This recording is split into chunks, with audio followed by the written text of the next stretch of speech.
হবে উঠান।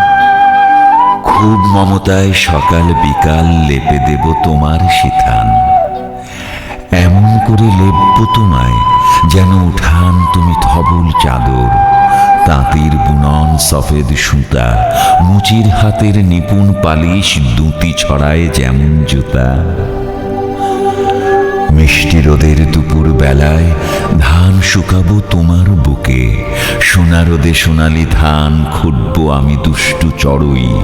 খিলখিলিয়ে হাসবে তখন ঝাঁকড়া চুলের সবুজ কড়ই। প্রখর রোদে ফাটলে তুমি আমি তুলসীর ছায়া হব। ঝমঝম ঝম বৃষ্টি হব, মাতাল সোদা গন্ধ হব। অহংকারের পোশাক খুলে আল্লাহর কিরা হব খাঁটি। তুমি আমার উঠান হলে মাখবো গায়ে তোমার মাটি।